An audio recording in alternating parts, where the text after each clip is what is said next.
mag la bon Serigne Mbaye Thiam il a un excellent profil sur le plan académique, sur le plan professionnel, à tout point de vue, personnalité, fulla, fayda et tout ce que vous voulez, mais aussi on a besoin aussi d'une base électorale, d'un réservoir électoral.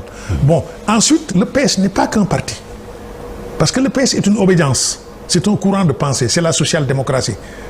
Madame Aïssata Tall Sall ci la bokk, bien qu'elle soit ministre des Affaires étrangères, elle est socialiste dans l'âme et jusqu'à la moelle épinière. am na ñu bëri ñoo xam ne nekkatuñ PS mais sont socialistes jusqu'à la moelle épinière parce que le PS nee naa la ce n'est pas que le parti c'est aussi un courant de pensée et une obédience politique. léegi nag le grand défi de Khalifa Sall. su nekkee ni moom moo war a porter les couleurs d'une certaine candidature moom son grand défi moo di rassembler davantage que le parti le courant. mais le courant du PS est fort en tant que social-démocratie mais le parti en tant que tel il est squelettique léegi squelette la rek. ensuite aussi allez-y savoir ndax ñoom itam. dañ toog ci Benno abadan mun dappe. c'est pas évident ñoom seen candidat. voilà parce que un parti comme le PS aussi bu la ci kenn nax le symbolisme est très fort c'est le parti du président Léopold Sédar Senghor ça ne peut pas être un éternel appendice. dans une coalition ça ne peut pas mënta nekk parti yóbbaale ma rek jëmale toujours même su nekkee day dem échouer sax na dem dafa war a dem parce que quand même Senghor c'est pas n'importe qui. mais demul woon ci élection yi ñu génn. mais demul woon mais c'est des choix de la direction du parti mais nee naa la léegi nag le parti socialiste ce n'est pas qu'un parti c'est aussi un courant et une obédience parce que le parti socialiste a des racines qui remontent jusqu'à Lamine Gueye la SFIO qui remonte jusqu'à Jean Jaurès qui remonte jusqu'à Léon Blum bon c'est une autre histoire bon mais enfin. d'accord mais yaakaar nga mu yomb ci Khalifa mu mën a dajale li nga xam ni wax nga ko muy courant bi wala muy parti bi ci boppam. muy obédience bi loolu nag du yomb mais en politique tout est défi loolu la war a def te Khalifa Sall aussi quoi qu'on dise il a blanchi sous le harnais Khalifa Sall était là du temps des Magatte Lô bien sûr qu'il était très jeune mais déjà. pour te dire que te ensuite même sur le plan expérience ministérielle moo ko ëpp ñi Khalifa Sall était ministre du commerce ministre chargé des relations avec les institutions man sax defe naa ne su nekkee ni xam nga comme nous avons un génie sénégalais nous avons le sens des compromis tu as parlé tout à l'heure du dialogue avec brio il se peut que parce que élection itam jamono la rek après élection yi su passé le Sénégal reste mais Khalifa Sall si Amadou Ba est président ou bien si Idrissa Seck est un président su nekkee moom doonul président il ferait un excellent président de l'Assemblée nationale waaw mais enfin parce que au-delà des élections il y a le Sénégal aussi. D'accord Karim Wade ay mbiram ci réviser li nga xam ne mooy procès moom foofu la taxawoon mel na ni ci dialogue politique bi dialogue national bi ci dialogue politique bi waxtaanee nañu ko fa ba jàpp nañ ni loolu itam lu mën a am solution la président de la République sàkku na aussi ci assemblée nationale ci discours am dégg nga ni mu ko waxee nañu baral mbir yi décision yi nga xam ni jël nañ ko fa ñu baral ko mu gaaw loolu bokk na ci li nga xam ni itam wax na ko mais ci timing bi est-ce que yaakaar nga loolu yëpp muy révision muy assemblée nationale article yi ñu war a xoolaat ak yooyu ndax jàpp nga ni ci weer yi ñu desee xaj na fi wala dañ ko fi xajal wala leneen mën na am ba ñu pousse élection yi. xam nga nag le départ du président Macky Sall a créé le printemps des accélérations léegi moom lépp la ñu war a accélérer le cas de Sonko il faut ñu accélérer ko régler ko ci nii mbaa ca naa. le cas de Karim Wade ak ñoom Khalifa defe naa c'est en voie d'accélération parce que su dossier yi demee assemblée nationale ñu commencé ko yër maintenant plus spécifiquement Karim et le PDS loolu itam yeneen dimension la parce que xam nga Karim il est au dehors depuis très longtemps bi muy laata ñëw parti bi aussi gis nga li mu vivre am na implosion ñoom Oumar Sarr ak ñeneen dem nañ dugg ci dem benn bokk yaakaar bon. même des symboles forts bon su ma ne des symboles forts en fait j'ai dit symbole waxuma ne am nañ mbooloo de mais même des gens comme Farba Senghor ak ñoom Pape Samba Mboup ñëpp dem nañ côté bële te ñooñu quand même du point de vue de l'histoire du PDS quand même c'est des gens yoo xam dëgg-dëgg am nañ ci place dans l'histoire du PDS waxuma ne am nañ mbooloo au moment où nous parlons ça c'est autre chose bon donc Karim aussi su ñëwee qu'est-ce qu'il va trouver un parti étriqué presque un parti en lambeaux donc le temps de bon il y a que son père est là. Bien que âgé, son père, quand même, quoi qu'on dise, il a un charisme inoxydable. Son aura est inoxydable. Quel que soit son âge, bon, avec l'aura de son père, le charisme inoxydable de son père, peut-être ce sont quelques atouts, mais le temps que je Qatar, les 7 mois, nangam. Je crois que d'ailleurs, en vérité, dans les calculs de Macky Sall, bien que Macky Sall soit out, bon, dans les calculs de Macky Sall, je crois que il avait besoin à la fois de la grande famille libérale comme ils disent, mais loolu aussi parfois c'est plus théorique que pratique. Mais li am solo daal moo di xam naa ne PDS dafa nekk force boo xam ne soxla woon na ko ci nii mbaa ci naa mu ñëw ci moom mbaa mu neutraliser ko te dans les deux cas réussir na ko de loolu. presque réussir na ko waay. voilà. Ensuite aussi fexe na ba PDS du basculer du côté de Sonko. ak loolu réussir na ko. voilà te 2019. te pour des raisons historiques d'ailleurs le PDS ne peut pas être à la remorque de Sonko. Vous entendez Abdou Mbaye souvent vous dire que moi Sonko n'est pas mon leader parce qu'il y a aussi des réalités de chez nous qui sont d'une grande complexité am na ñoo xam ne itam pour telle ou telle raison bon mais enfin. D'accord ndax yaakaar nga par exemple ci loolu nga ma indi lu leeral. mooy ci temps bi. ndax jàppaloo ni mën nañ ci dugal li nga xam ne bëgg nañ ko def. le délai est court pour tout le monde maanaam délai bi gàtt na. pour ñëpp le président moom kay il a mis tout le monde dans les difficultés mais nag loolu nag mooy politique aussi c'est dans la difficulté que les capacités se révèlent. foofu la di. wax nga léegi par exemple lu jëm ci candidat yi mën a génn biir Benno Bokk Yaakaar rawatina APR. maa ngi dégg Aly Ngouille Ndiaye di annoncé conférence de presse kenn xamagul lan lay wax ci annoncé conférence de presse kenn xamagul lan lay wax ci loolu. Mohamed Boun Abdallah Dionne mi ngi annoncé benn livre bu mu war a génne. kenn xamul itam moom lan la nar a def. Amadou Ba ñi ngi koy dégg ñi ngi dégg itam ki nga xam ni moom mooy. ci biir APR ba tey ñooñu bokk na ci ñi nga xam ne dañ leen di dégg. ndax jàpp nga ni. président de la République mën na ci neutre. bon neutralité absolue ce n'est pas possible chez une personne dans quoi que ce soit même dans ta famille sax am na doom boo gën a bëgg ne keneen bon donc neutralité absolue moom dëgg-dëgg c'est presque chimérique c'est presque illusoire mais li ma gëm moo di bon quand même on a une loi fondamentale.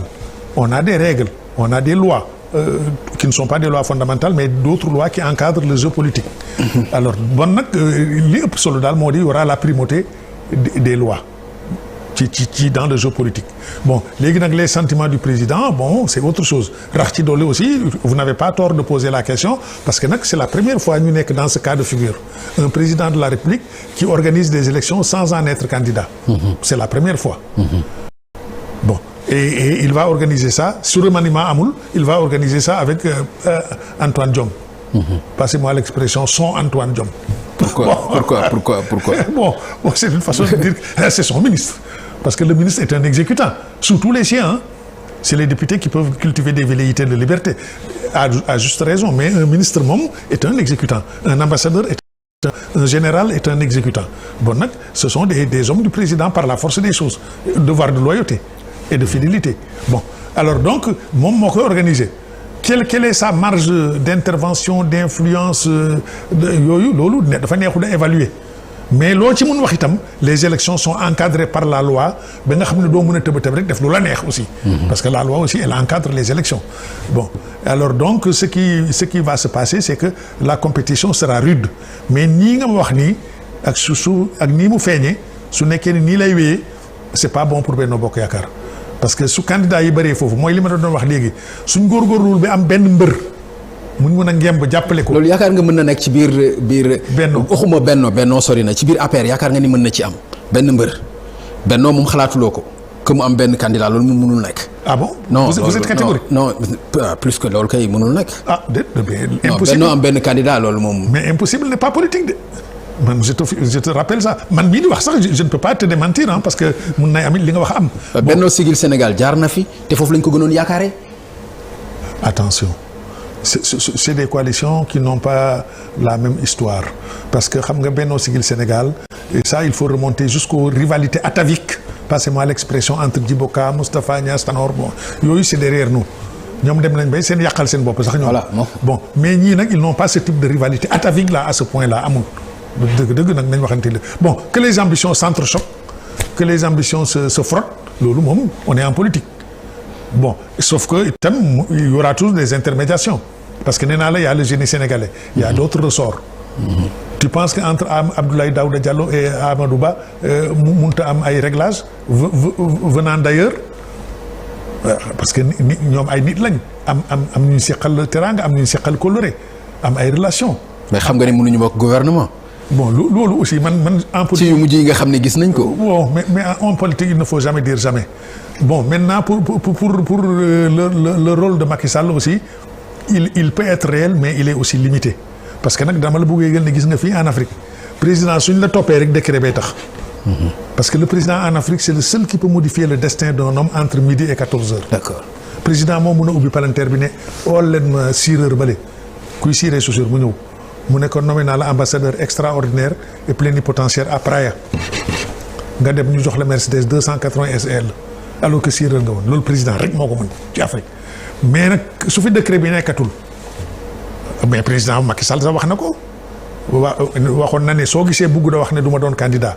parce que su ko defee kenn dootu liggéey. mais loolu lii mu def nii woon na jox na ko dëgg de xanaa. waaw mais 7 mois soreetul léegi amatul ce n'est plus méchant c'est moins méchant que su ko waxoon 2 ans en avant. bu kenn dootu liggéey. alors te pour te dire que nit ñi ñoom seen intérêt la ñuy sàmm de ak décret bi la ñuy sàmm de surtout que parti yi c'est pas comme avant du temps de Senghor les partis avaient plus que des bases politiques avaient même des bases. J'allais dire même morale, idéologique, avec des structures qui renforçaient le militantisme à l'école du parti, avec une vie active du parti, congrès, tout ça. Mais les jeunes partis, c'est des machines à, comment on appelle ça encore, accéder au pouvoir tout court. Alors, c'est des ascenseurs sociaux. Alors, am teranga rek moo leen fa yóbbu léegi nag teranga bi mooy décret bi su ko président yoreetul mbaa 7 mois rek moo ci des su la nommé ministre am 7 salaire ngay am. alors léegi xam nga nag donc président ni mu mën a peser ak ni mu mën a peser léegi du benn. xam nga ni ma xamee Afrique sax am na ñoo xam ne sax nañ ko doon nuyoo démb suñ taseeg moom ci couloir bi nuyoo bi du demee noonu. parce que dañu jàpp ni 7 mois ko fi dese. mais nit ñi dafa nga ne seen jaamu seen soxla la ñuy jaamu. niñ ko daan toojale démb ak niñ koy toojale tey dana wàññeeku tuuti. d'accord parce que aji kuy dem la. malgré 7 mois yooyu aji kuy dem la gàtt na am na rumeur yu wax ñu jëm ci remaniement. maanaam beneen gouvernement tëggaat ko fi. bon loolu nag xam nga ça c'est à la discrétion du président de la République mën na koy def mais xam nga ne nag aussi bon loolu nag dëgg-dëgg man je ne peux pas préjuger de son geste éventuel bon mën na koy def mën na koy bañ a def mais loolu c'est à sa discrétion ça fait partie de ses prérogatives. te lay tax mu def ko day fekk mu motiver wu te motivation yooyu man mënu ma koy xam parce que li muy dund ci biir dans son gouvernement bon on a parlé de beaucoup de choses. comme lan par exemple. Bon, la loyauté des uns et des autres, on n'a pas apprécié. Les gens ont dit que les téléphones de Sonko ont parlé. Bon, je ne sais pas qu'est-ce qui pourrait motiver un remaniement ministériel, je ne sais pas. Mais je sais que c'est à sa discrétion, ça fait partie de ses prérogatives constitutionnelles. Ce qu'on est remanié. Mais sauf que il faut éviter aussi l'absurdité. Un président de la République, ce qu'on est remanié, Premier ministre. jël doomam def ko ministre des affaires étrangères jël jërbaatam def ko ministre de la défense jël son cousin def ko ministre de l'agriculture mën na ko constitutionnellement mais du ko def parce qu'il y a ce qui est possible et ce qui est décent et ce qui est indécent voilà moo tax nag ma ne bon mes enfants. d'accord dinañ ñëw ci potentiel candidat yi ñi nga xam ne jàpp nañu peut-être war nañu mën a jiite réew mi parce que li nga junj léegi mooy ci liggéey bi nga xam ne président de la république def na ko fi maa ngi lay wax ni kon yëgal na baar bi fu kawe loolu xam naa ni dinañ ñëw ci loolu mais dafa am lu ma bëgg ñu dellu si ci parce que loolu kenn déggula ci dafa am événement yu doy waar yoo xam ne dafa xewoon ci biir réew mi muy le 1er juin bi nga xam ne génn nañu ko ci bi ñu annoncé li nga xam ni moom mooy procès wu Ousmane Sonko ci li ñu ko daan ak Ndeye Khady Ndiaye mi nga xam ni tam bokk na ci